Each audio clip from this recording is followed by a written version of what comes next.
Well, good evening. Happy Shabbat to one and all. My pleasure to be with you. Barely made the start of the show tonight, as those on the switchboard know. Hello, Kirk. Hi, James. How are you? How you doing? Yeah, getting a little nervous there for a second. Yeah, I have a wonderful excuse.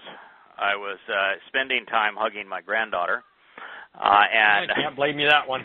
You know, she constantly holds her little hand up in the air for me to put down a finger so she can take me where she wants me to go, and she's constantly saying, you know, Papa, Papa, and she was doing that to the point where the idea of walking away from her was beyond my beyond your capacity. ability. Yes, because this little girl has me wrapped around her finger. I mean, if I've ever been owned and operated by a person, this little girl, I will do anything for her, and she knows it. It's amazing how a little girl can do that to you. Oh my, yeah. It's I had two sons, so this is a new experience for me to be a grandpa to a little girl, and clearly, sons are wonderful. I've thoroughly enjoyed raising our two boys. We got to do a lot of great stuff, sports and exploring, and you name it, camping out. There is something really sweet about a little girl. Yep.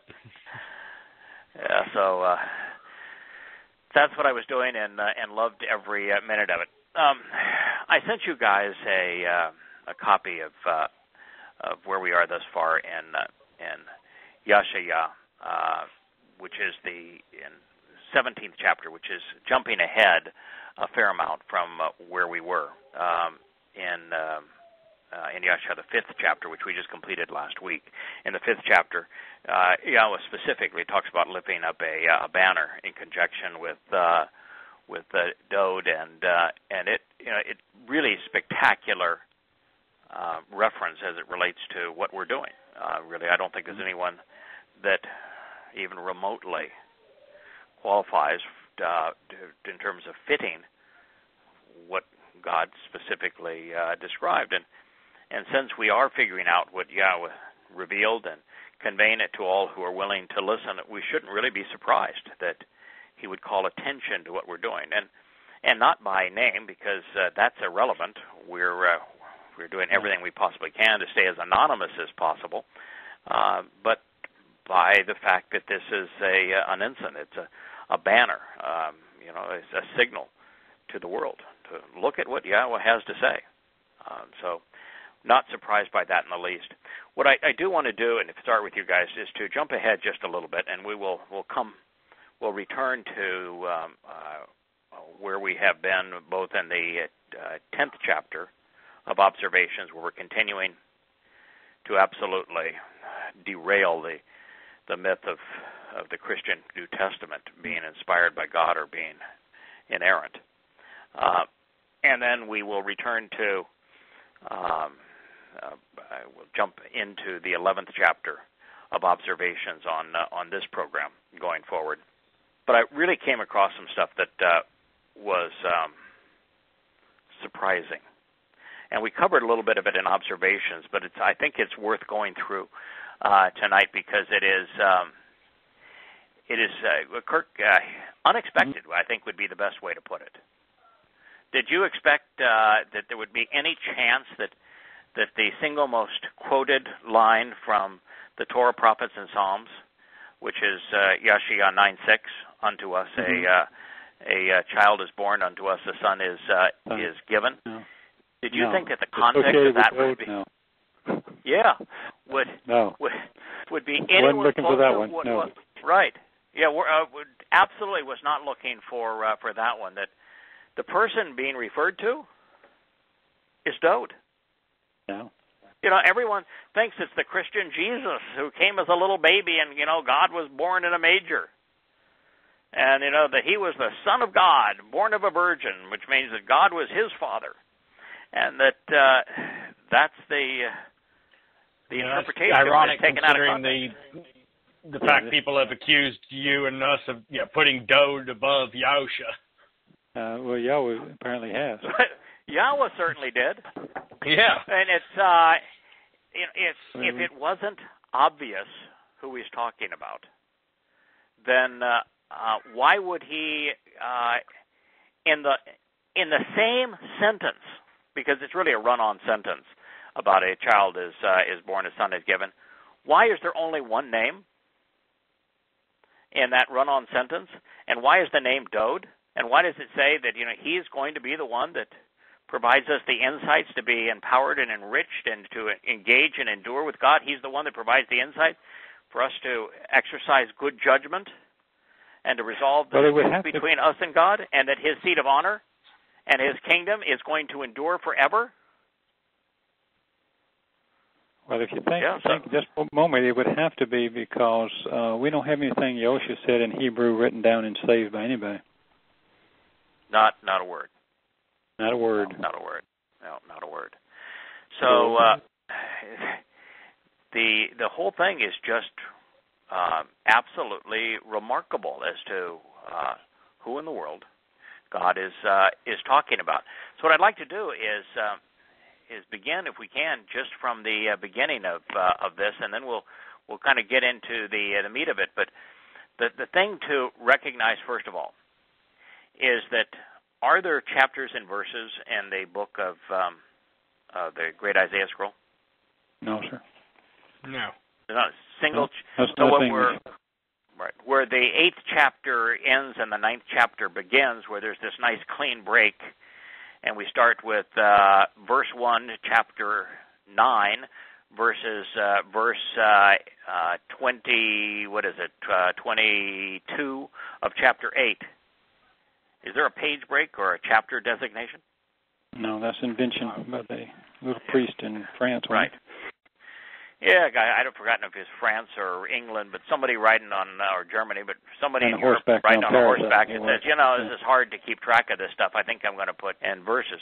And the problem of doing that is it caused people to believe that if they quote a verse in its entirety, that they haven't taken it out of context. Mm-hmm. And so, they'll quote John 3:16 and think that, oh my, that's the answer for everything, and not realize that's all that matters. That right. the entire discussion of the 3rd chapter of Yahuwah was based on Yahusha telling Nicodemus, why are you asking me these questions? You're a teacher of the Torah. Don't you know what the Torah says? And when you recognize that what Yahusha was saying, he was actually speaking about himself. He was born of water and of the Spirit. And those two births were separated by 30 years. So, Yahusha was not virgin born. God was not born. He was an ordinary guy for 30 years,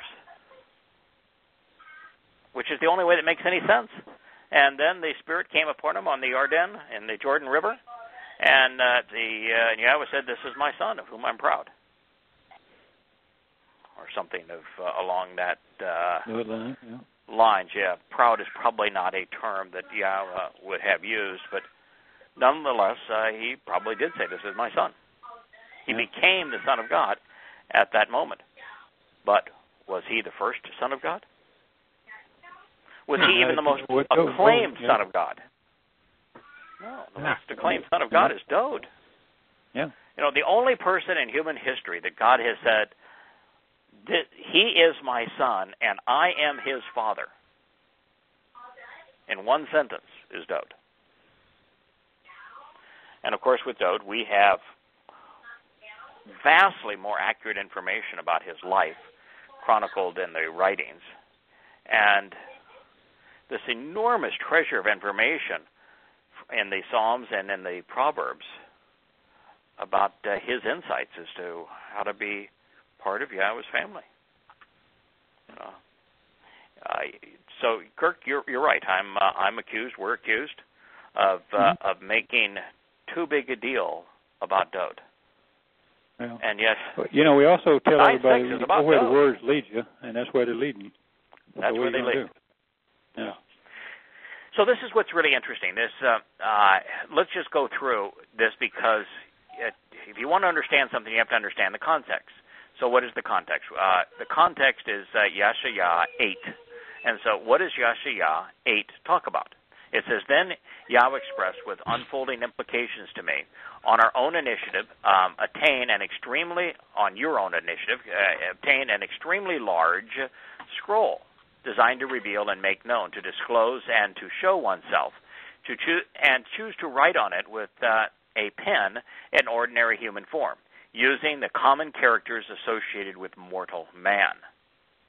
And then write, concerning Mahar, Shalal, Kush, Baz, the rapid and thoughtless plunder of those enjoying their disturbing behavior, while quickly capturing a spoil as militants and armed robbers. God has a sense of humor. If you were to take everything that's been found in the Dead Seas, everything that's been found among the his witness through man, is there not only one scroll that's called Great? Oh, yeah. Great. Do we only have one scroll in its entirety? Yeah. Is it not the great Isaiah scroll? Did he not forecast that right here? On your own initiative, obtain a great scroll. Big one. Yeah. That I think is funny. Now, this is the part that isn't funny, but it is, I tell you, it is goosebumping. He asked him to write in the common characters associated with mortal man. The term that he used is the term for mortal man. Write in the characters of mortal man. Well, there's only one alphabet that depicts the characteristics of mortal man. More than half the letters are designed to reflect the human anatomy, including, Haya, which is the entire person, yes, and Rosh, which is the head of the individual, and Pei, which is the mouth of an individual. And, we have the foot of an individual. We have the eyes of the individual. Half the letters depict human forms, an arm and hand. Yeah. And then those that don't depict human anatomy depict human endeavors. Mm-hmm. Plowing the field, shepherding sheep, building a fence, building a home. Even the nun. Yeah, even the nun being a sperm. Thank you. Mm-hmm. Yeah, thank you. So I just thought that would be interesting. So he said, I want you to write it using the characters that reflect the nature of mortal man. So he's describing the alphabet. Then he says, he says, I want you to write this name. So that's reminiscent of what would be said later through Hosea, write that you are not my children, and then because he was divorcing them. So then I'd like to call on witnesses to testify for me, because we can help one another by repeatedly issuing a warning, admonishing others while providing a restoring witness to affirm future reoccurring events as a means to approach me, an eternal witness to provide everlasting testimony, presenting the enduring evidence regarding what happened in the ancient past and into the future, who are truthful and reliable, trustworthy and verifiable, dependable and steadfast, who are unwavering and enduring, correct, credible, and confident, confirming and supportive, who are certain and nourishing, serving as workmen and artists. I thought you'd like that. We like that idea. Thank you very much. Yes. So you got it says I want people who are artists. I happen to like that for different reasons. You're an artist because you can draw. Yeah. That's right. Mally's the word. You're an artist because you can replicate things that we see in 3 dimensions, in 2 dimensions, and using light and perspective and color, you can render an impression of what we see. I can't do that. But there's another form of art. the arts aren't limited to painting and drawing. No. Writing is an art form. Yeah. And translating, I think, is, and that's why Very this much struck me too. I think it's an art. It's not, and if it wasn't an art, one couldn't be expressive. You know, you can take a photograph and capture that which you observe, but art is expressive. Writing, I think if you're doing it the way Yahweh intended, and translating the way that Yahweh intended, is artistic. It's expressive. You get to think about it and say, you know, this is how I think, this is what I think God is telling us, and why He's telling us it in this way. And of the choices I have of translating these words, here's the ones that I think apply. Mm-hmm. And so it's an expressive. Well, it's also why you can end up with different translations.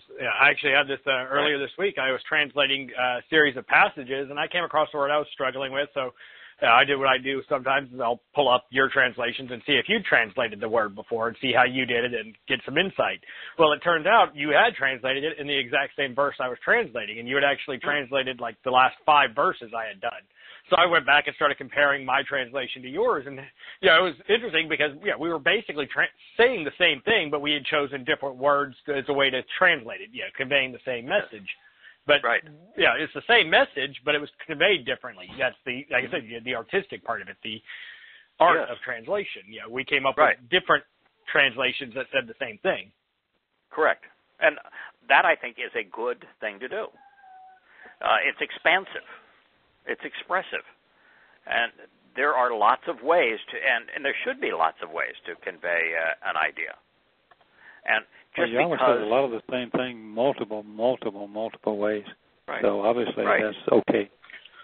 Yeah. Well, words are a tool. Their job of a word is to convey a message. Yeah, correct. I can convey that same message using these words as you convey using these words, but it's the question is, does it convey the message? And that's all words are. They're a tool. Right. And we can even differ and not convey the same message when translating the same words. Because there's a possibility that God intended, first there's a possibility I'm wrong, possibility you're wrong, possibility we're both wrong, possibility we're both right in saying different things just because the words allow those different thoughts. And while I try to be expansive and to convey everything that seems to be appropriate, at least up to the point of not being so wordy that the initial thought is lost in the process. Mm-hmm. There are, Kirk, because this is something that you do often, you find added things that shed light on it, which as the artist you want to incorporate in, as the writer, I'll pick a pot and say, that's probably as far as I can go with this. And so we should not be concerned that our translations differ so long as they are true to the words. Correct. Yeah, I totally agree. Yeah. So it says that, speaking of these who will speak for him, that they are workmen and artists, and we do work at it, who are sure, right, and firm, such as your Yah, which is your Yah, your is light, so it means Yahweh is light. The one who assists by teaching, and Zachariah, which means to remember Yah, the son of Yabrus-Kayahu, which means Yahweh blesses from the rock. The rock right there in the middle. Yeah. Well, in the previous chapter we go through and we mine each of these words for the maximum amount of meaning, but I'm just trying to get you the context that leads into Yashaya 9:6 because I came to an entirely different conclusion than I've ever considered before. And so I approached and presented myself before the prophetess and conceived and gave birth to a son. Now, I think the prophetess is, we're going back to Gomer and the situation with Hosea, where he wanted his people to understand what he felt like to be cheated on. God did. And so, we're going to create a son, because I don't think you'd create a son that was Yahowah through his wife, and we never hear that he has a wife, that you would name this way. Call his name Ma'ar Shalal Kush Baz, rapid and thoughtless plunder by those enjoying their disturbing behavior, while quickly capturing a spoil as militants and armed robbers, impetuously and anxiously, rashly and rapidly, headlong without thinking, without hesitation, plundering their prey, taking a spoil, acting quickly, showing haste, rushing while dismayed, actually enjoying being greatly disturbed while capturing the plunder from a militant assault as part of an armed robbery. Because before the boy, representing the scattered sheep who are in danger, calls out, "My father," or "my mother," the political prowess, military strength, and economic wealth of Damascus, along with the plunder and spoils of Shimron, Samaria, will be carried away before the presence of the king of Ashur, Assyria. Yet again, joining these things, and this was right before that happened. This was probably written 20 years before that occurred. Yet again, joining these things together, adding more information, Yahowah spoke to me, continuing to testify, providing an eternal witness which restores and sustains, some while admonishing and warning others regarding unfavorable and disastrous future events, to say, indeed, because these people have rejected and come to despise and spurn, avoiding an association with and demonstrating their aversion to the waters, that which is essential to all life and which serves as the universal solvent, and therefore for cleansing properties of the water, of the one who is sent, Ha-Shiloach, who walks by approaching mercifully, by acting kindly to those facing a potentially violent situation, moving gently and approaching in a comforting manner, showing humility and patience while delighting in and gaily celebrating Retzin, the self-willed and pleasure-seeking, and Ben Ramalyahu, the son of the one who is exalted above Yahowah. Behold, pay attention, look up, listen. Yahowah, Almighty God, is withdrawing, and he is lifting up against them.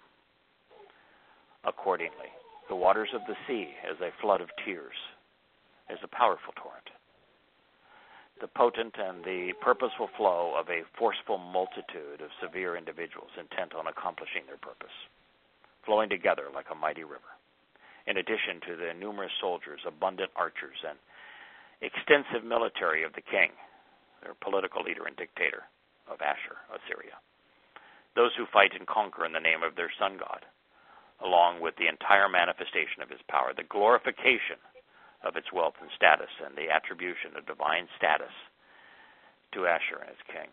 A floodwater from the seas. It's a flood, a torrent of Gentiles, and their military would flood into the northern kingdom and would destroy them. That's what that name means, and that's what he just described.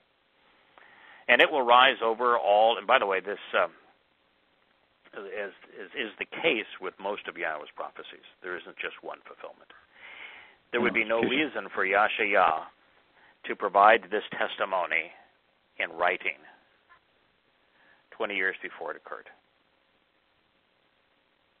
They could listen to him. They knew it was coming. Why write it down? It was written down because it's going to happen again. Mm-hmm. In the 17th chapter of Yahowah and the 18th, specifically said that a tidal wave of Goyim, of Islamic terrorists are going to flood into Israel in the last days during the Magog War. So this is also indicative of that event. And it will rise over all of its channels from the deepest places in the sea, along with the offshoots, gathering together to die while walking over its banks. That's what Muslims do. They gather together to die. And it will go past, sweeping by in such a way as to alter Yahudah, exerting the considerable force of a flood, while extending up and reaching its neck in adversarial fashion, seeking to besiege while making contact with and violently striking, coming to stretch out its wings, fulfilling the breadth of your land. Emmanuel, God with us. Choose to associate yourself with the misleading shepherds, forming an association with evil and disingenuous pastors, befriending and attending to harmful and destructive leaders, you people. And you have chosen to be confused, to be discouraged and broken, to be destroyed, having picked your own fate, which is to be dismayed, terrorized, and bewildered, shattered and abolished, cast down in fear. Well, that's as strong as anything you're ever going to see, at least until you get into the 9th chapter.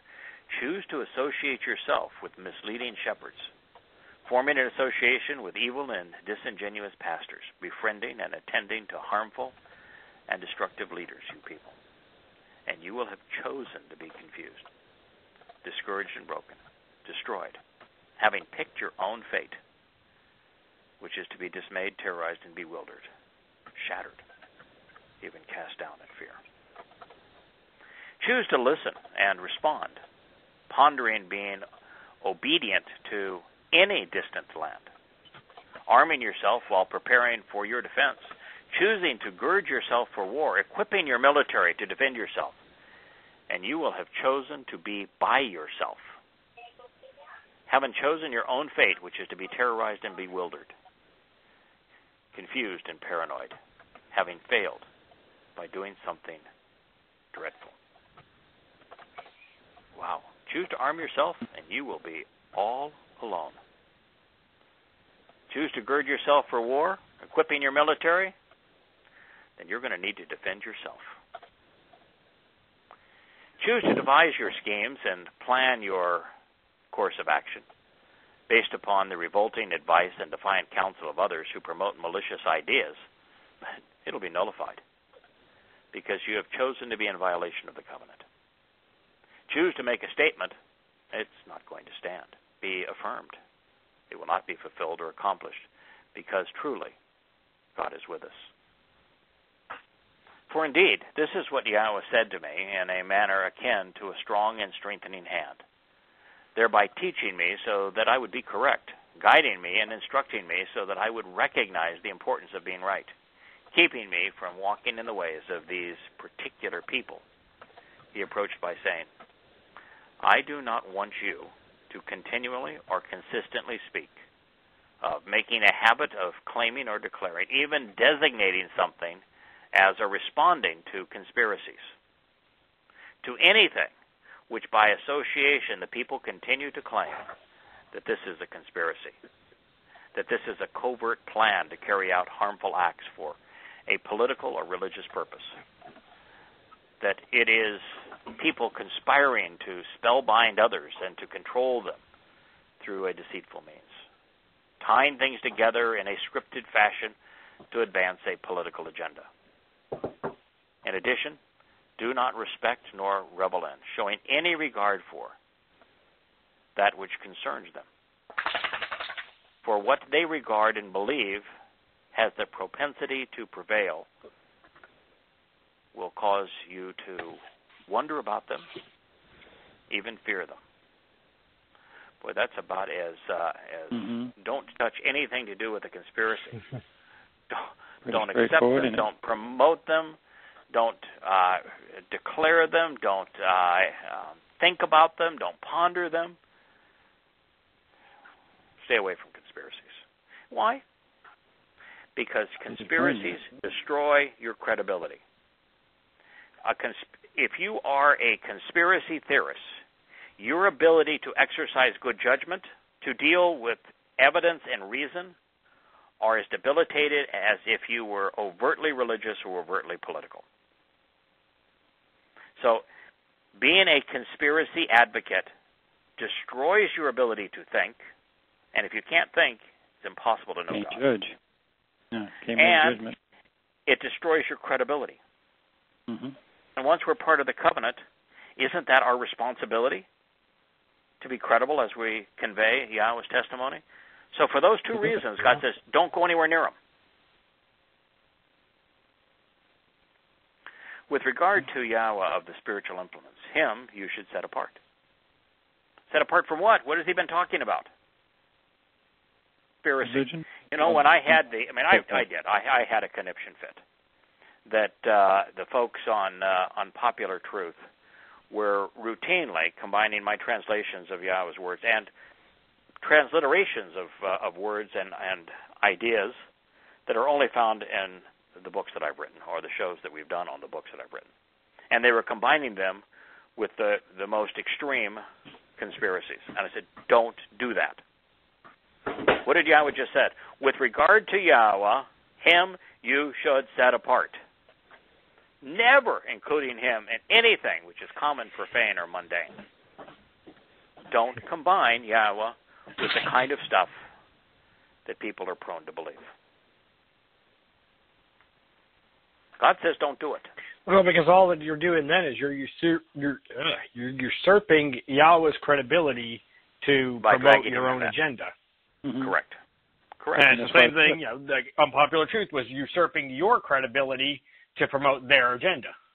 Correct. And by doing so, they destroy your credibility and they destroy Yahweh's credibility. Right. My credibility only has merit for one thing, and that is there are just so few voices out there willing to translate Yahweh's testimony, to publish their translations, and to convey insights related to them, and to do radio programs that expose people to them that would encourage them to read those books. Since there are very few, if any, other people doing that, destroying my credibility by putting it into a site that is vicious, that is antagonistic to people, who abuses people, and then who drags all of that into the muck of conspiracy, is about the worst thing you could do. The only thing you could do that'd be worse is to combine all of that in an anti-Semitic rant. Yeah. That's deadly. Yeah, it is. That's deadly things. So then it says, so then he will become a sanctuary as a set-apart place. But he will be as a stone for smiting, as a rock for stumbling, for both houses of Yisrael, as a trap and as a snare for the inhabitants of Jerusalem. And then they shall stumble upon them and fall, and they will be captured, broken, and controlled by others. To a large degree, what Yahweh said has become a stumbling block for Israel. They stumble all over it. They trip all over it. It's right there in front of them. It's part of their land. It's part of their heritage, and they trip all over it. The great Isaiah scroll is right down in the building. You can go look at it anytime. Right. In their native tongue. That's horrible. Right, in their native tongue. Right, it's right there. And thus far in Yeshayah, there are three things that God has said over and over and over again. I despise religion. And if you are religious, we have nothing to do with one another. I despise politics.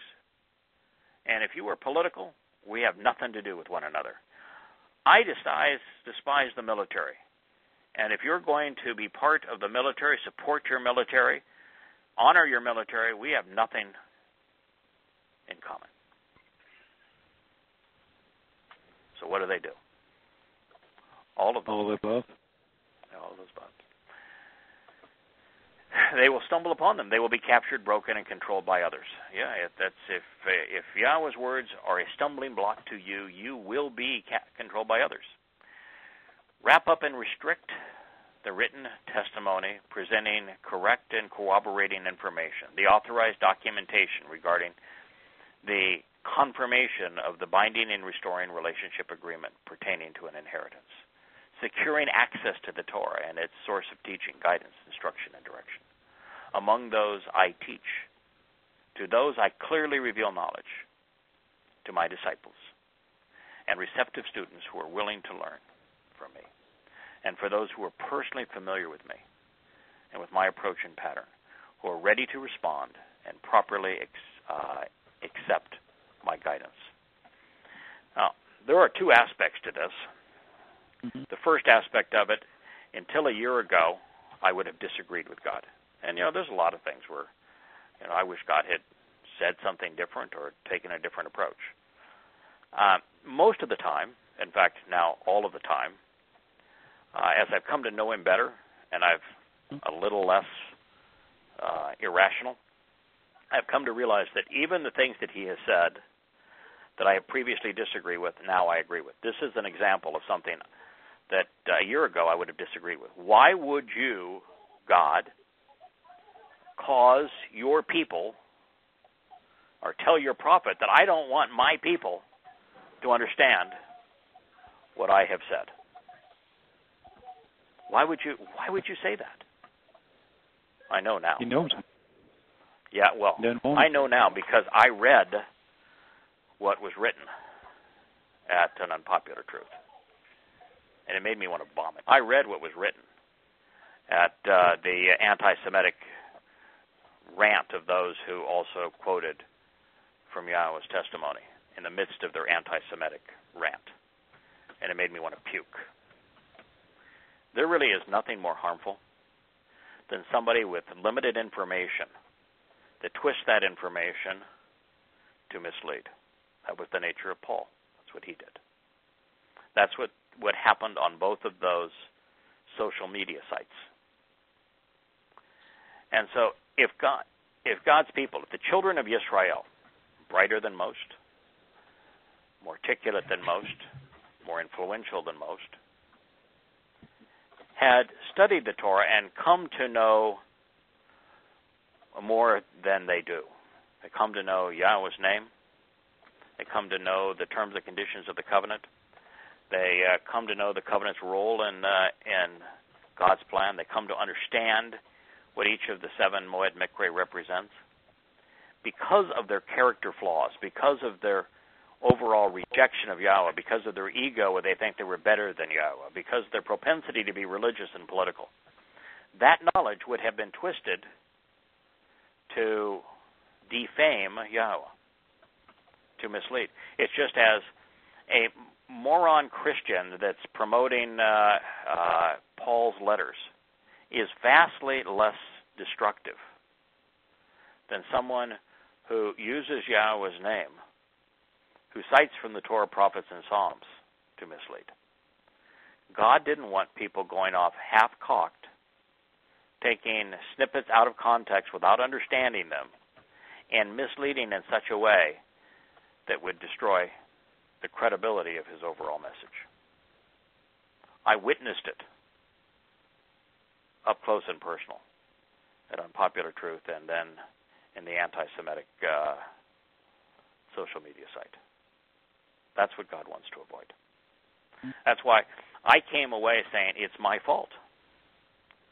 I mean, I lived with it's my fault for quite some time because I blame myself for making the answers too readily available. You know, here are the 5 terms and conditions of the covenant. This is what the covenant represents. This is what God is offering. Here's the 5 benefits of the covenant. Here's what each of the 7 Moed Mikre represent and where they lead. This is what the Torah actually exists to accomplish. You want to understand it? View it through Dode's eyes. This is what Dode said. Made it too easy. Now, well, for those of us who are a little slow, it was wonderful. So, I blame myself that I created, you know, a bevy, a brood, of probably as many as 100 individuals who parroted some of what I said that didn't understand it, who clearly were not part of the covenant, who didn't know Yahweh but acted as if they did. And I said, that's my fault. I made it too easy. And then, then occasionally I'll have someone write me, like, JB, you put together a PDF of just the core books on the Torah, prophets, and Psalms, plus questioning Paul. You know, it comes out to 6,000, 7,000 pages. And I said, well, I guess that's not really too easy then, is it? No. You have to persevere quite a lot. Right. And then, you know, you read some of the chapters of these books, and unless you're pretty devoted to learning, you know, chances are you'll walk away eventually. Yeah, it's not really all that easy. But that's what God says. I don't want it to be easy. But then he says, there are a group of people that I do want to know. Don't preclude them from knowing. And who are those that he's not precluding from learning? He says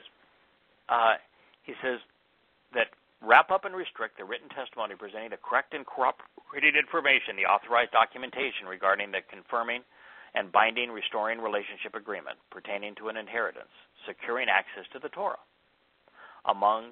But who is it that it's still available to? Secure it for those I teach. Now, for that, you'd have to know that Torah means teaching. Mm-hmm. To those I clearly reveal knowledge.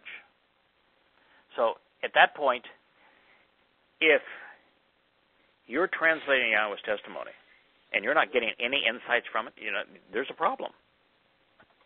If you're studying his teaching, you should build a foundation of knowledge.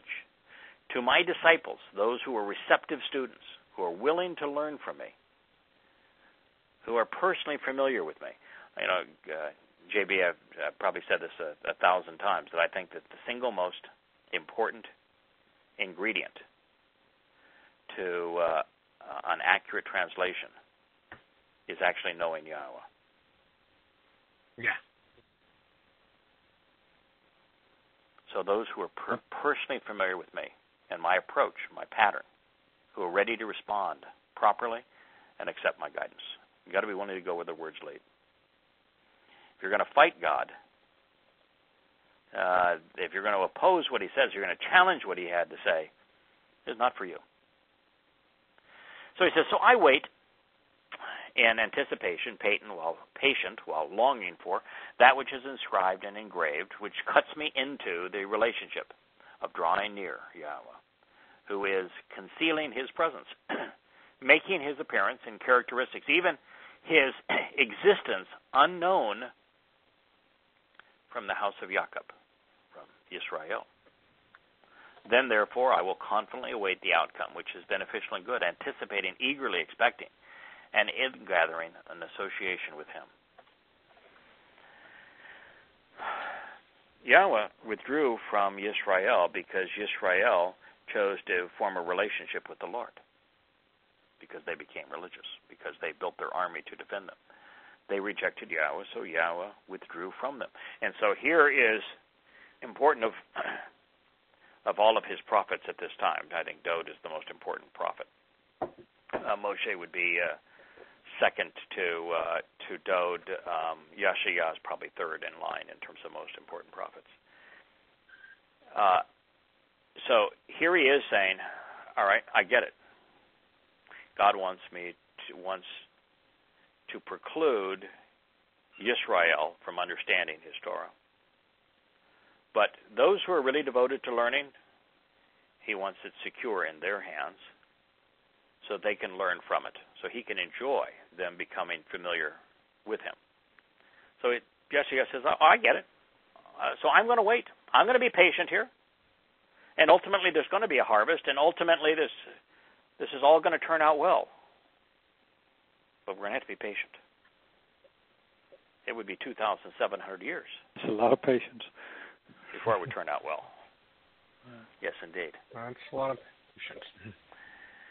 Behold, I and the children to whom to show the way to the benefits of the relationship Yahweh has placed before me, brought and presented to me, even given to me for signs which serve to illustrate an example, as a banner to convey a marvelous account which serves as proof and is memorable, and as awe-inspiring and as empowering miracles, important symbols which encourage a response by way of an indication of future events in Yisrael in conjunction with Yahweh of the spiritual implements, who dwells camping out, making a home, and remaining in conjunction with the ridgeline of Zion, where the signs are posted along the way. Well, there's Yeshua saying, I get it. My job is there are some children who I can help, and I'm going to do the best I can to illustrate what I have learned, what I have heard, and to convey it in the most memorable possible way. In particular, I'm going to focus on future events in conjunction with Yisrael and Yahweh, so that people understand the implications of camping out in his home along the ridgeline of Zion. And when they say to you, encouraging you, you should consult with, resort to, and expect answers from, seriously considering revelations in association with the mediums, those who claim to communicate with ghosts, speaking for saints and familiar spirits, and the spiritualists, those claiming to possess spiritual insights, who meditate and mutter, expressing their woeful and imaginative opinions, who twitter satanic musings as offspring of venomous I love Yahweh's humor. Poisonous viper. Twitter away. He actually used the word Twitter. There you go. And associated with Twitter. Satan. That's good. Oh, with their satanic musing and the poisonous vipers. Yeah. Instead, shouldn't the people consult with, seeking information while expecting answers from their God, and for the benefit of the living, not the dead? Don't forget all that next Tuesday night, right? Yeah, well, for Halloween. That's right, Halloween. Yeah, no, we're gonna do the Halloween thing. No, we want to. But yes, it's all about dead people in Halloween. Yeah. According to the Torah, the zombies are my favorite because they depict society at large, the Walking Dead. Mm-hmm. According to the Torah and according to the written testimony, which presents correct and corroborating information regarding restoration of the relationship and resulting inheritance, if they do not speak in a manner consistent with this specific word and message, then by association they lack discernment. They are for naught. They are without light and are approaching Shakar, also known as Satan. Then they will pass through the darkness of Shakar, stubborn and stiff-necked, strong-willed and perplexing, wholly resistant to any advice or assistance due to a puzzling lack of humility and an attitude of superiority, and will experience cruelty and brutality as a result. And starving and famished, they will be afflicted. It was the reference to Shakar that caused me in the previous chapter, the one we'll deal with in future days, to find the Canaanite Bible. Shakar is mentioned in the Canaanite Bible. Didn't know that, but there he is. Shakar is, it's Halal ben Shakar. Well, Shakar is specifically mentioned in the Canaanite Bible, and the Canaanite Bible presents the religion known today as Christianity. So it's the most interesting expose, and we'll go through it in a future program. And it shall come to pass when they are malnourished and weakened as a result of being willfully malicious and deliberately afflicted, they will become antagonized and provoked to anger, struggling with their change in status, furious and cognitive dissidence, having been uprooted and splintered. Their status will diminish, and they will be treated with contempt as a result of their propensity to slander and insult the reputation of their leaders against their God, turning away, unfaithful in the relationship. Boy, did that ever happen to Yisrael. And unto the land they will look, but behold, seeing disfavor along with adversarial antagonism and darkness with discouraging oppression. And into a place devoid of light they will be driven and stray, be exiled and enticed, lured and scattered, outcasts and banished. Can you say the Holocaust? That's what he's predicting here. They're going to endure the Holocaust, and they're going to look to the land with longing. But even it will be swallowed up in the darkness of Islam.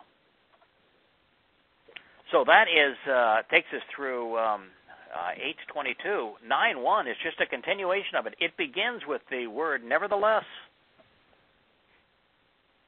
By contrast, that notwithstanding, there will be no sadness or gloomy darkness for those who were subjected and oppressed. This by comparison and contrast for her to the previous time when he receded from and disdained the land of Zebulun and the land of Naphtali.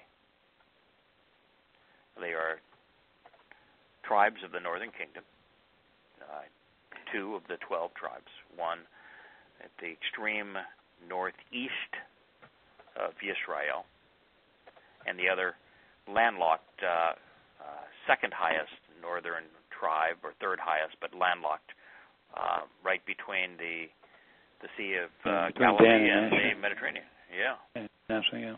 Yeah, that is correct.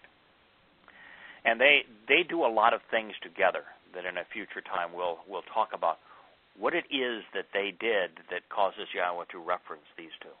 But he's basically saying, okay, this is what you're going to endure. He moves into what we now call the 9th chapter. He says, that's going to come to an end. I withdrew from you.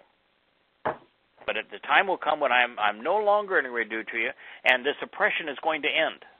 Well, it hasn't ended yet. And then, after that, he will either distinguish and reward, honor and glorify, or severely and harshly deal with the stubborn, irrational, and troublesome nature. Now, this is Kabed. I presented both options here. There's only one that makes any sense, and we'll deal with that in a moment. But to start out, I'll give you both. Kabed can mean either distinguish and reward, honor and glorify, or severely and harshly deal with the stubborn and irrational, troublesome nature of the way of the sea. He's already talked about the way of the sea, right? It devastates Israel. Beyond the Yarden. Now, the way of the sea beyond the Yarden, that way he's only talking about these Gentile nations in Arabia, Syria, Iraq, Iran, Pakistan. This is the former homeland of Babylon, Assyria, Persia. That's who he's talking about here. So the way of the sea beyond the Yarden can only speak about these Muslims. That's who's there. The pivot point and socio-political realm of the Gentile nations. Just in case you didn't pick that up, this is the pivot point in the socio-political realm of the Gentile nations. The pivot point is interesting because the whole world, from a collective position, is going to pivot around what happens in Syria. Mm-hmm. When Syria finally falls, and the West is saying, oh boy, aren't we wonderful? We defeated ISIS. Aren't we great? We drove them out of Raqqa. Well, I got news for you. First of all, the Islamic State metastasized. It's around the world. It now exists in virtually every country of the world. Congratulations. You removed the tumor from the lung. It's now in the brains, heart, and liver. Correct. It's a cancer, and it metastasized, and the Islamic State is now around the world. And it's only around the world because you were stupid enough to fight fire with fire. Because you thought the best way to stop jihadists was to play jihad. Congratulations, that's the mess you made. And the reality is that it's not going away. And that it's going to get vastly worse. That once Damascus and Syria fall, and they're not getting better because we made an alliance with the Kurds to fight the Islamic State, and all the Kurds wanted was an autonomous region, and yet the NATO ally Turkey is bombing and will continue to bomb the Kurds. Iraq just said, we're not going to even listen to any national aspirations for the Kurdish people. And so the United States armed them to the gills. They successfully defeated in Syria the Islamic State, and now they're going to be warred against by two other countries, Iraq and Turkey, they're surrounded, both of which the United States has armed. Mm-hmm. And all the while, the United States is continuing to say that Assad must go, and yet they just removed the only group that had any chance of doing Assad in, because now it's just Hezbollah and Assad working together. No, the Kurds don't want to continue. The Kurds have no interest in taking Assad out. They just want their own homeland. We created a disaster. We've got China and Russia on one side, Europe and the United States on another. We created a goddamn mess is what we did. And so the pivot point of all of this is indeed the area of the Gentiles just on the other side of the Jordan River. That is particularly what the mess that is now awaiting, and it's going to be disastrous. Now I'm going to skip over, because we'll come back to this at a later time, the history of those two tribes. So this then is the way that I think that 9:1 should be translated. Nevertheless, there'll be no sadness or gloomy darkness, no dejection or discouragement for those who are subjected and oppressed. This is by comparison and contrast for her to the previous time when he receded from her, showing his disdain, showing contempt and disregard for the land of Zebulun and the land of Naphtali. And then, at a later time, following that, he will severely and harshly deal with the stubborn and irrational, troublesome nature, the improper attitude and arrogance, the inadequacy and insensibility, the lack of responsiveness and pretentiousness, as well as the vehemently oppressive nature of the way of the sea, Gentiles, beyond the Yarden, on the opposing side of the Jordan, the open doorway, pivot point, and socio-political realm of the Gentile nations. Yahowah 9:1. Boy, does that ever establish where we are. Mm-hmm. And it can only be understood coming out of Yahowah 8. The family of related people who walked in the darkness.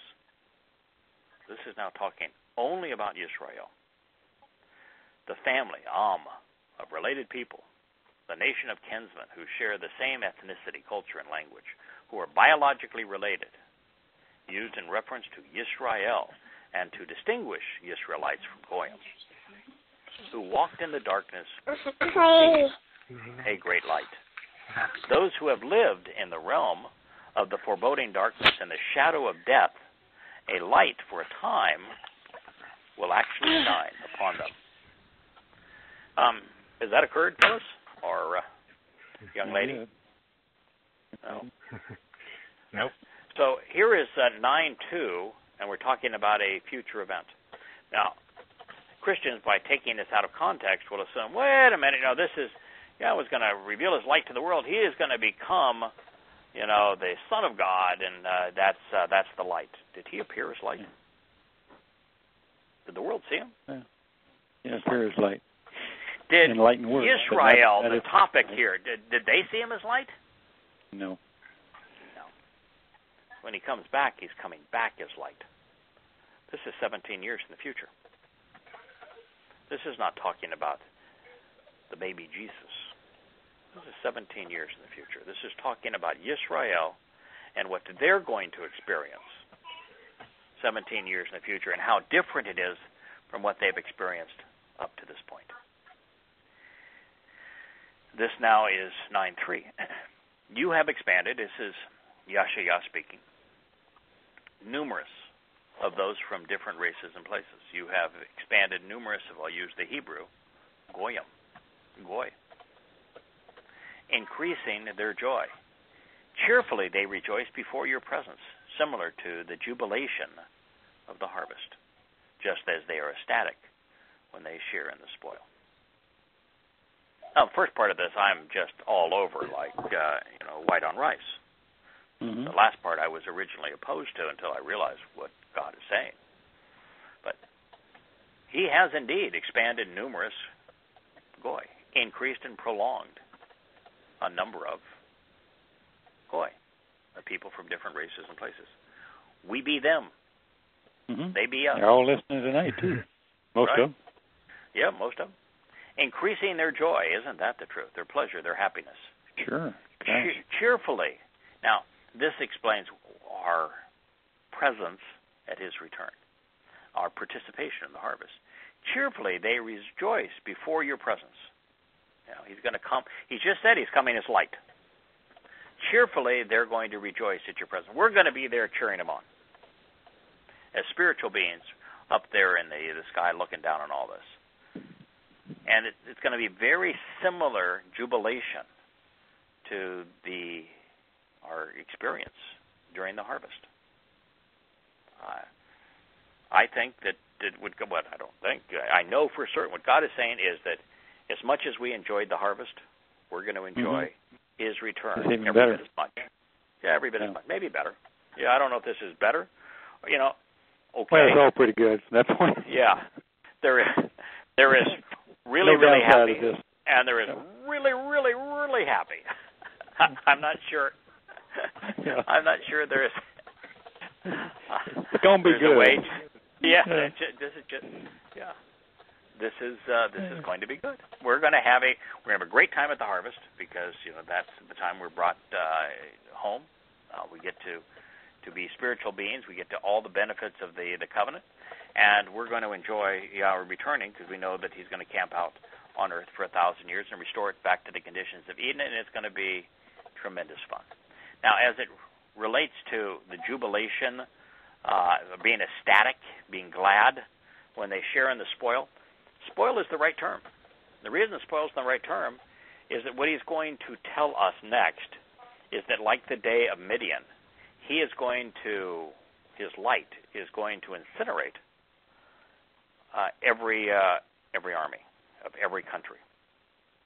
And so as that happens, there is going to be a spoil. When armies are defeated, there is a spoil to share. And those armies were from countries that sought to control the world. Well, now the world's ours. Everything in it. So that's why it's called a spoil.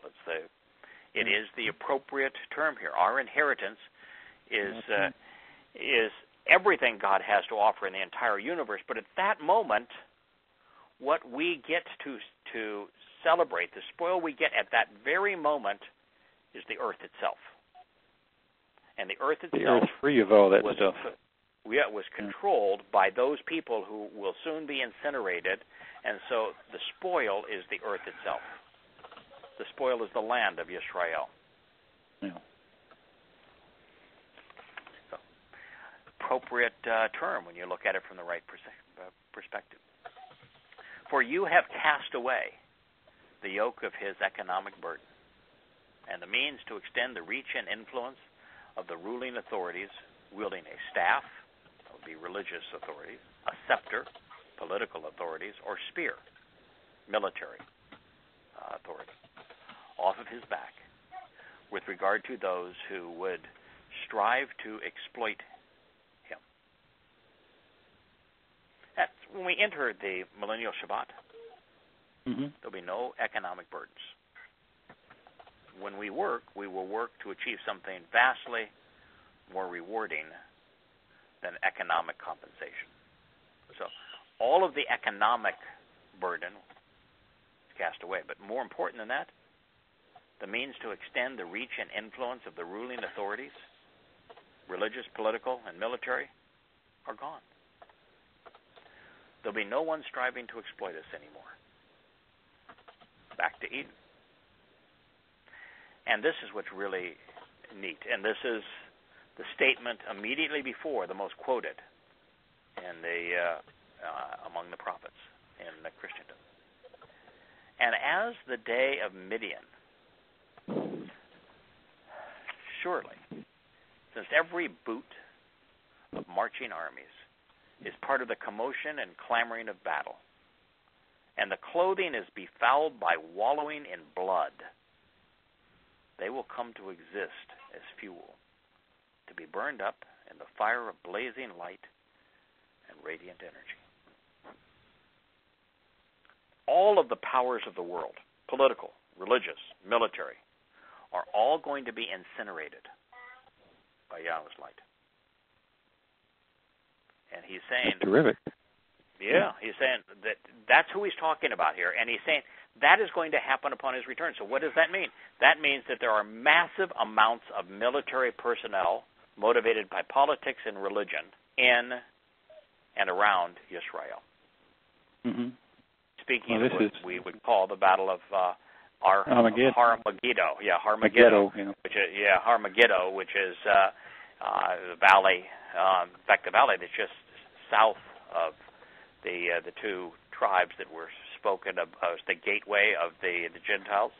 Well, they're the pivot point, or the gateway, the doorway of the Gentiles. They're the doorway into the valley of Megiddo. And Har-Megiddo is the Mount of Megiddo. And so what he's talking about is that he's going to return and the world's going to be at war. And if you're in the military or anywhere associated with the military or promoting the military, you're instantly vaporized. But what he's also saying is going to be like the day of Midian. God going to do it himself. And all Midian and the 300 men that were with him did was they carried some tiki torches and some shofars. That was it. They did nothing else but tiki torches and shofars. God did the rest. And that's what's going to happen when he returns. It's not going to be army that wipes out army. It's Yahweh's just going to incinerate him. He said, I don't want any more of this. You've done your devilish deed. You're gone. And so it talks about, this idea that, Christians are so happy about this notion of the second coming, and they see him coming down in the sky dressed in his white robes, his arms outstretched to them, and there'll be this giant Christian love end. No, he's coming back as light, and you aren't going to survive it, Christian. It's going to be incinerated. He is going to obliterate millions of people right at that moment. That is, and the day of Midian, the whole experience of Midian, and I devoted a whole lot of time to turn to Judges. I rendered 2 entire chapters of that, and another time I'll share with you the insights that can be learned from Midian, because they are many. It is really good. Did you have a chance to read it? I started getting through quite a bit of it, so yeah, plus our conversation the other day as well, so I hadn't had a chance to look up anything just to see what else is there, but yeah, it's good stuff. It is good. You're on the money. I'm going to skip it right now, because I want to go from Yahweh vaporizing all of the armies to this next statement, because this is the next word out of God's mouth. Key, for indeed, surely because a child, Yeled, a young boy, from an infant to a young man. A Yeled describes every male who has ever lived is born. Yalad. Yalad is the verb that defines Yeled. Yalad means is conceived and brought forth through a pregnant woman. Okay. Who among us is not? Who would you disqualify of all males who have lived this far? This is as common as it gets. Yalid, Yalad. Yeah, we don't have any test tube babies yet. No, they're working on the whole cloning thing, but we're not there yet. No, not with humans. This is descriptive of every person who has ever lived. It doesn't get more common than this. For indeed, a child is born. I want to posture the idea that this child who is born isn't Yosha. No. There's no place in this where Yosha is mentioned. I don't think it's Yosha. I think it's the child who's already been born. I think it's the child that enables Yisrael, enables Yehudah, enables those who are listening turn to Yahweh to see the light. And that child is Dod. For indeed a child is born to us, and a son is given to us. Huh. Who did Yahweh call his son? Always Dod. Dod. And he's the only one that we have absolute affirmation that he called his son, because we can't trust what's in the Christian New Testament. The only person that we know for certain that Yahweh said, he is my son, is Dowd. And he's the only person, even if you were to believe the Christian New Testament, he says, and I am his father. Yeah. It's Dowd. This is talking about Dowd. For indeed, a child is born to us, an ordinary child, and a son is given to us. He is produced for us. He is provided to us. He is set in place for us. He is appointed and bestowed. Nathan, Amen. was Dowd not produced for us, provided for us, set in place for us, appointed for us, bestowed for us? Yeah. Samuel anointed him, didn't he? He chose him. Yeah. For us. Right. For Yisrael. Exactly. For us. The means to engage and endure shall exist on his shoulder. Absolutely. He's the guy that taught us how to engage and endure with Yahweh. This is Waha Shera. People want to translate this government only because some moron back in the days of the Latin Vulgate was looking at a Greek translation and decided it ought to be government. Misra does not mean government. It is the means of empowerment and in liberation. Governments do not empower and they do not liberate. They do the opposite. They do enslave. Yeah, it's the ability to persist and persevere. It is from Sarah. Sarah is the middle of Yisrael, is the name of the mother of the covenant. It means the means to persist, to persevere, and to endure, to engage in tent, exerting oneself powerfully, to be let loose and set free, and to be powered, shall exist on his shoulder. He's the one that told us, that taught us how to properly observe the Torah so we could engage and endure in the covenant. That's what he shouldered. It also says, by the way, shoulder shakam could also be translated upon his ability to rise early in the day.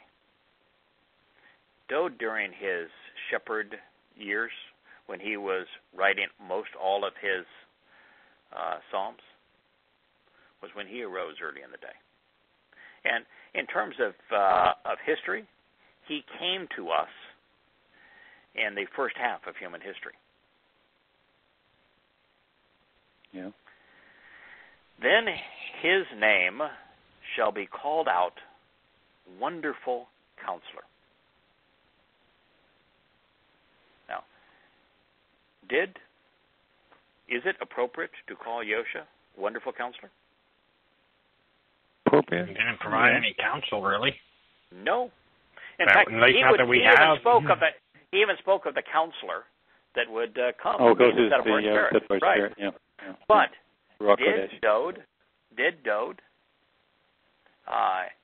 serve as a marvelous, amazing, extraordinary, and distinguished, set-apart advisor, consultant, with all those one psalms who provides direction and thought-provoking guidance to the deliver? 119th Psalm alone puts him in that category. Right. Yeah. Of course he is. I'm telling you, this is absolutely, that line, that next statement is absolutely not about Yosha, because he was never a wonderful counselor. And it is absolutely about Dowd. Now, I want to be careful here when I say absolutely. In many, many, many ways. In fact, as I was studying the life of Dowd and I was writing it for this series of book observations for a time, and particularly as I was tracking down, I spent 2 chapters on Branch, Shemek. As I studied Branch, I realized that that title, which is far more prevalent in the Torah, Prophets, and Psalms than is Masiach, 50 to 1 more prevalent. That both Dowd and Yosha are the branch. And sometimes when you read a prophecy or a statement about the branch, it applies equally to Dowd and Yosha. And sometimes it applies only to Dowd, and it almost never applies only to Yosha. Dowd is the branch. But Dowd and Yosha share something, and that's common ancestry. They're both sons of Yahweh. One explained how to become part of the family. The other did what was required for us to become, part of the family, enabled it. But Yahweh doesn't seek credit for himself. And so and Yosha, of course, was never our advisor. It's Dode's role. Dode played that role better than any human who ever lived. The only person that comes close to Dode as a person providing thought-provoking information would be Moshe. Because Moshe, Dabarim is Moshe's consensus of the Torah. So, I'll go along with you could put him, Moshe, in that same camp. But Yahweh used Moshe as an implement. He chose him because of his experience in Mitzrayim, in Egypt. Dode he loved. That's not to say that he didn't. I have affection for Moshe, but there was the Dode relationship is that was unlike a love any affair other. with Dode. That's a love affair, yeah. Absolutely, they were like, this is great. This is most fun I've had with a human being. By far, it's Yahweh's most fun with any human. Yeah. But this is not. Go ahead. Oh, I'm sorry. No, I was just going to say, I remember a number of years ago when you threw out Yosha as a toenail, equivalent to a toenail, and I sat back on my chair and thought, toenail clipping. And once I wrapped my head around that, and there's nothing about Yahweh through Yosha who's bragging. He's always pointing to the Father. He's the great one. It's totally inappropriate for him to take this role. It's totally appropriate for Dode to take this role. So when you came up with this, doing it. This totally makes sense to me. I don't have any problem wrapping my head around. I know some people probably will because they still got this hang up with Yosha. Being front and center all the time. This next statement is not appropriate for either man if it's rendered Almighty God. Neither man. Okay. You can't call Yosha Almighty God, diminished manifestation of Yahweh. You can't call Dode Almighty God. But what if you translate Gibor and El with realizing that El is possessive of Gibor? What if you translate it, the powerful, prevailing, confirming, and strengthening of God? Well, then you got Dode. Then you got Dode, don't you? Yeah. The powerful, prevailing, confirming, and strengthening of God. Eternal Father. What did Dode father that is going to endure forever? His kingdom. Kingdom of Israel, didn't he? Mm-hmm. He fathered it. He alone fathered it. Yahweh says it's going to endure forever. It is the family of God. And Israel, the kingdom of Dode, which is the family of God, is going to endure forever. Dode is, in fact, the eternal Father as it relates to Yahweh's children. They're always called the children of Yisrael, and Yisrael has a father. It's Dode. And Yahweh will end this by saying that Dode's kingdom of Yisrael, will endure forever. The means to empower, the one who acts, delivers, and has the authority to prevail with regard to reconciliation. Well, Yosha fulfilled Pesach and Matzah, and with the set-apart spirit, fulfilled Bokurim, and the set-apart spirit fulfilled Shabuah. But the means to empower reconciliation comes from the pen of Dode, the lyrics of his psalms. The means to deliver peace and prosperity, satisfaction and favor, friendship and companionship. No one had a better, friendlier, more companion-oriented relationship with Yahweh than Dode. Safety and salvation. It goes on. It becomes even more obvious. It becomes so obvious that it's like reading on the opposite side Chabauk and seeing Shaul's name there. Shaul on there, yeah. Yeah. So pretty cool too. Hold on, folks. If you're not with me at this point, then I at least want you to be with Yahweh as he continues. Tremendously increasing, abundantly, greatly, and intensively increasing, growing and intensifying in upsurge. contracted from lamad, to teach, to learn, to gain information through instruction, and to respond appropriately. So tremendously increasing the power to engage and endure, the means to engage and endure. Right back to that same misra again, the means to empowerment and liberation. Tremendously increasing the means to engage and endure, so that reconciliation, prosperity, and complete satisfaction are without end and never cease. Yes, I understand that Yosha and the set-apart spirit fulfilled Pesach and Matzah, and Bakodim and Shabuah, and that is extraordinarily important. Yes. But God does not tout his own achievements. Let me ask you a question. Yeah, go ahead. What was in your pocket when you began this journey? 91st Psalm. Uh-huh.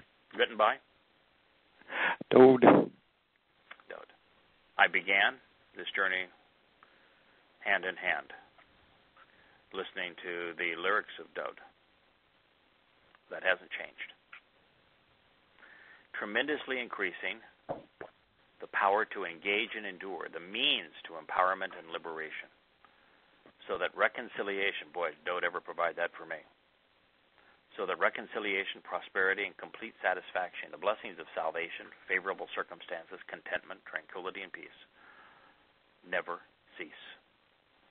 Upon the seat of honor of Dode, and with his kingdom established, appointed, fashioned, and formed, authenticated, prepared, and steadfast, sustained and supported, renewed and upheld, with the means to exercise good judgment and justly resolve disputes, and with righteousness, being correct and right, from this time and forevermore. Now, if I were in a debate, I would say I rest my case. It's over. Yeah. Tremendously increasing the means to engage and endure, so that reconciliation is without end upon the throne, the seat of honor of Dode, and with his kingdom established, steadfast, and supported, with the means to exercise good judgment and justly resolve disputes, and with righteousness, being correct and right, from this time and forevermore. He just told you, I'm talking about Dode and what I've accomplished through him, what we accomplished together. It's not about Yosha. Pointing us towards the most important person who ever lived. The most brilliant, the most insightful, the most articulate. This is the most important person who ever lived. Dode. And yet, he's just passed by. You know, the Roman Catholic Church sponsored a statue of him where he's not even circumcised. Yeah. And his whole body is out of proportion. Naked. Having a clue what he said or did, or that his life singularly destroys Pauline Christianity. Because Pauline Christianity is based upon the Torah, cannot save, because if you violated one aspect of the Torah, you're condemned by it all. That's the foundation of Pauline Christianity. And Dode says, that ain't true. Wouldn't have a chance under that group. No. Yeah, Dode was not good. Dode was right. It was right. Dode understood. I think that's my favorite thing right there. I love that saying Yeah, right there. that's pretty, yeah. Me too. I don't want to be good. I want to be right. Oh, absolutely. It's darn near impossible to be good, because, you know, who's to define what's good? But I'll tell you one thing for certain. You can be right, because God tells you what's right. You know, the test is open book. Mm-hmm. How hard is it to be right when the test is open book? Yeah. I may not be able to give you the right answer right off the bat, but give me a few minutes. Give me some time to go look it up. I'll find you the right answer. I'll find you the answer. He's giving you the answer to every important question.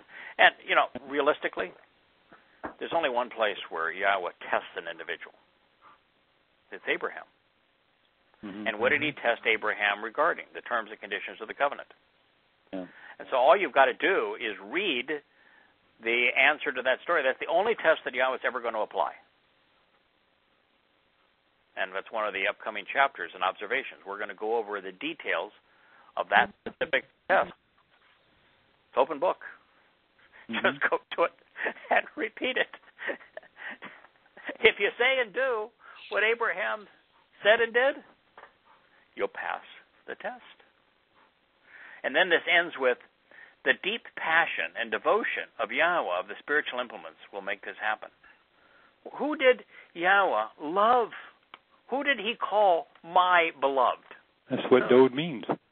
Yeah, and it's the passion of Yahweh that is going to establish the seat of honor of Dode and his kingdom, which is Yisrael, forever. Mm-hmm. That's his family.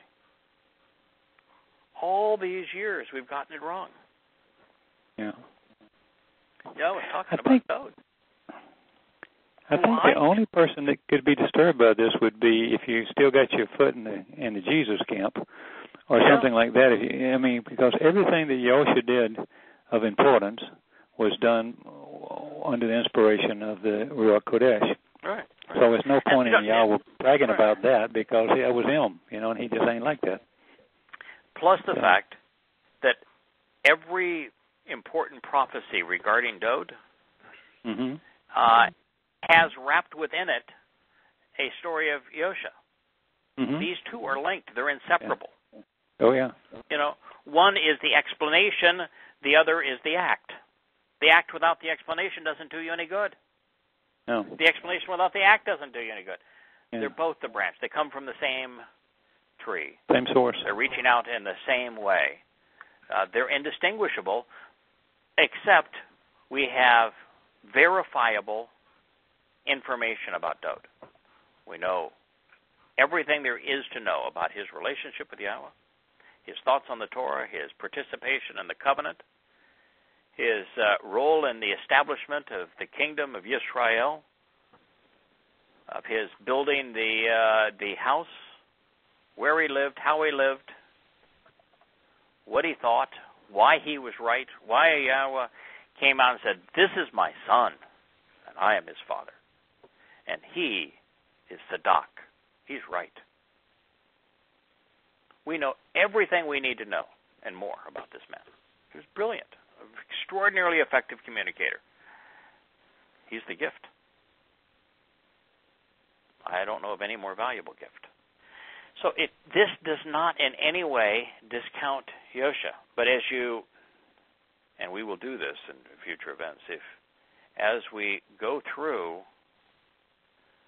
Yashayah makes it absolutely unequivocal that Yosha would not be virgin-born. And it makes it absolutely unequivocal that for most of his life, he was just an ordinary guy. So that would all change when the Spirit came upon him. And Yashayah specifically tells us that the Spirit would come upon him in this way, and that's what would make all the difference. Spirit also came upon Dode, same way. It's what caused him to be inspired. So it's an entirely different way of looking at things. It's looking at them from the beginning to the end, as opposed to the end to the beginning. I have thought long about the fact that there's only two individuals who tell us anything that we can trust about what Yosha said and did.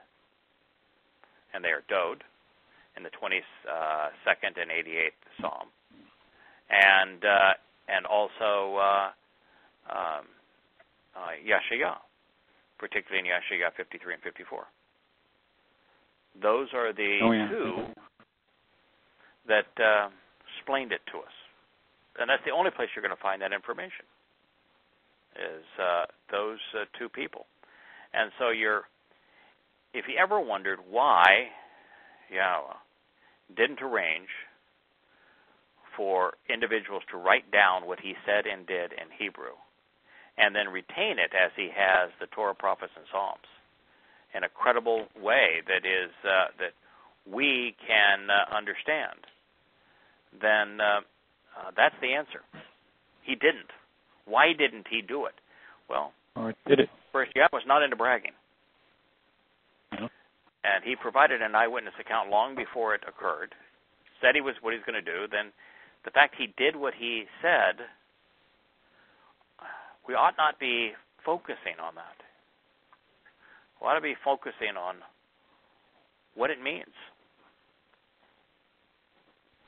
What does it mean? The Passion of the Christ, a graphic rendering of what happened is meaningless if you don't understand why it happened. Why? That's what's important. Meaningless. Right. And matzah without, Pesach without matzah is counterproductive. Why is it that as he was fulfilling Pesach, matzah, and Bakora, he only cited one passage? To tell us what was actually happening. Right, Psalm 22. It not only explains what's happening, it once tells again us where to go to get all the information. Right, united the words of Dod and the words of Yosha. If you want the words of Yosha, if you want the experience of Yosha, read Dod's prophecy in Psalm 22. My God, why have you forsaken me? Opening line of Psalm 22. It explains precisely what was happening at that moment and what would happen over the next 3 days, and how to capitalize upon it. It describes crucifixion. In medical terms, scientific terms. In medical terms, 1,000 years before it was endured. Yeah, so before there was crucifixion. Yeah, 1,000 years before there was crucifixion. Yeah, it's all about what Dod said.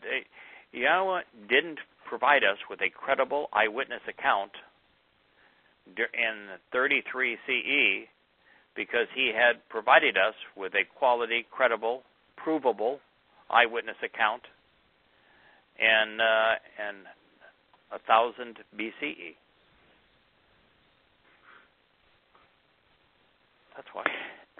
Yeah. And he wants you to look at what happened through the example and eyes and words of Dod. Yeah. Be like him. Be like him.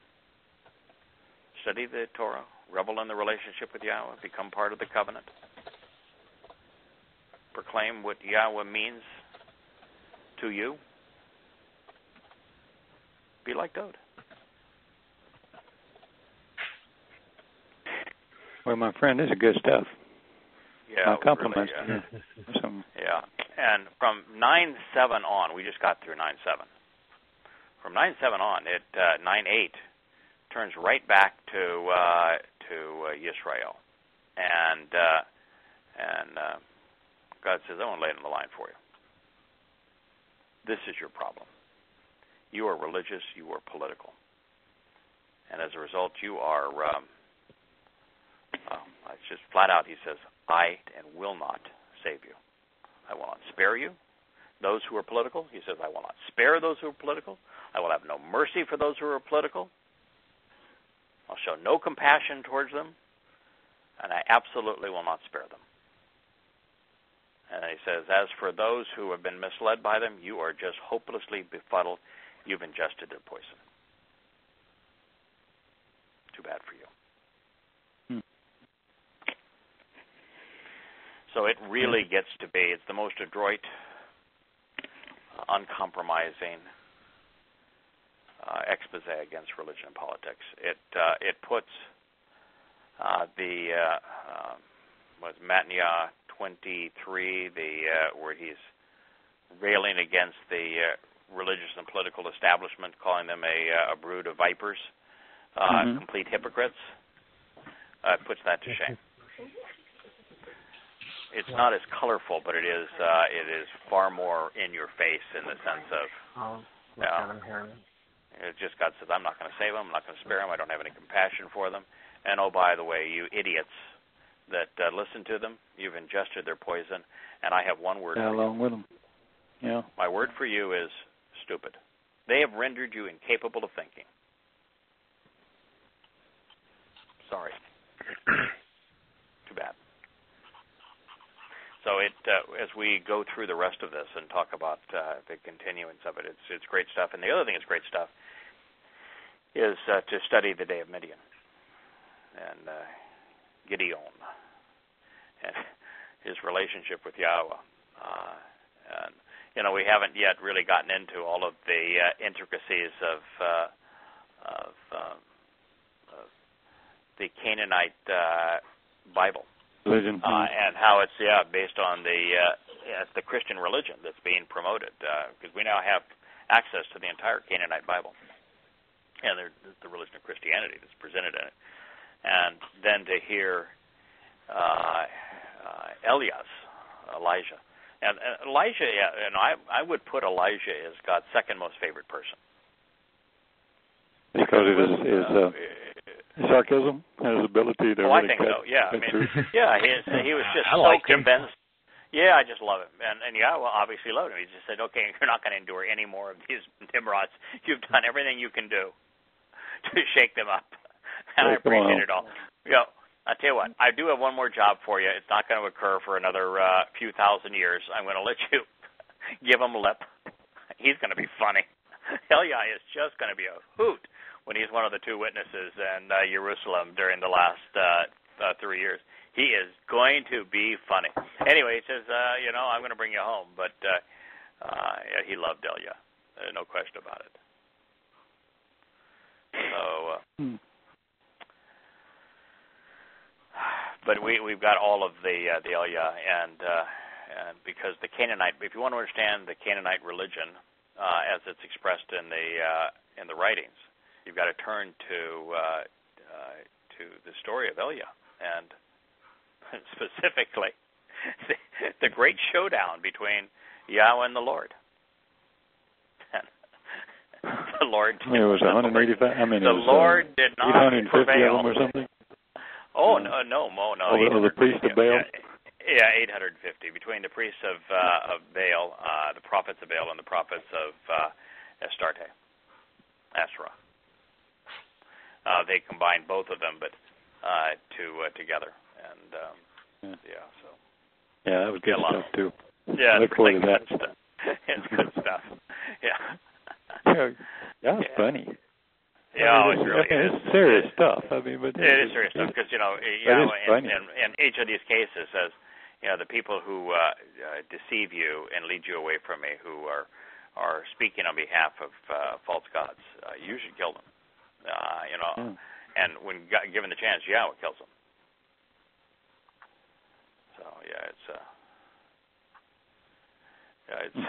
it's amazing stuff. They're deadly. They're poisonous. They're toxic. They're deadly. Anyway, it's great stuff. We'll continue on it. And fortunately, I've got the World Series going in the background. The Dodgers are just getting pummeled. So Hugh Darvish was not worth whatever the Dodgers are paying him, not for in this game anyway. It's amazing they haven't pulled him out. But he's down early, 4-0. And so I will not waste... my son came over, to pick up my granddaughter, and I thought they might stay, and that's why I thought we might knock off a little bit early so that I could spend time with my granddaughter and my son and watch the game together. But they went ahead and left. I am going to go down on Sunday. I'm going to fly my son, my eldest son, because he's the Dodger fan. My youngest son is an Angel fan. But I'm going to fly him down to Houston. We have tickets for the game. We're going to actually watch one of the World Series games. So, enjoy. Have a great time. Yes. Know where the hot dog stand is on the appropriate time. Yeah. I'll have a good time, and I will definitely duck out as they play the national anthem. Yeah, you'll see me in the hot dog stand. The restroom line. Yeah. Yeah, boy. All right, guys. Well, that's fun stuff. Okay, buddies. Both of you. Talk to you next week. Yeah. All right. Thank you. Bye-bye. Good night. Bye-bye. Bye. Shalom. Shalom. Shalom.